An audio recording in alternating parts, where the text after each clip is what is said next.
अस्सलाम वालेकुम वरहमतुल्लाहि वबरकातुहू। मैं आपकी प्यारी मायरा, उम्मीद है आप सब खैरियत से होंगे।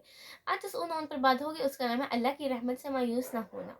मुझे तो ये समझ नहीं आती कि आप लोग इतने मायूस क्यों हैं, कि पता नहीं अल्लाह ने मेरी तौबा कबूल की है या नहीं, अल्लाह ने मेरे गुनाह माफ़ किए हैं या नहीं।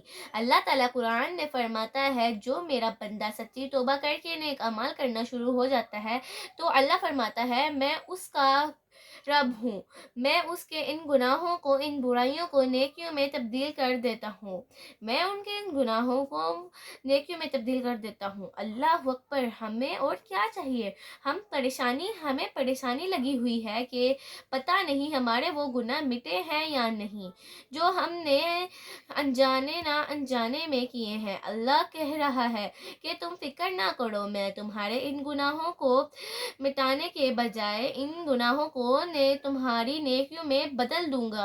अल्लाह तौला तो हमें कहता है कि हम फिर क्यों नहीं मानते, क्यों तौबा क्यों नहीं करते, हम क्यों अच्छे काम नहीं करते, हम क्यों फिर बुरे कामों पर लग जाते हैं, क्यों अल्लाह के अहकामात को भूल कर बुरे कामों की तरफ चल पड़ते हैं। अल्लाह ताला फरमाता है सच्ची तौबा करे और नेक अमाल करना शुरू करते। अल्लाह ताला अपने बंदों को माफ़ करने वाला गफूर रहीम है। फिर हम क्यों उसकी रहमत से मायूस हो जाते हैं।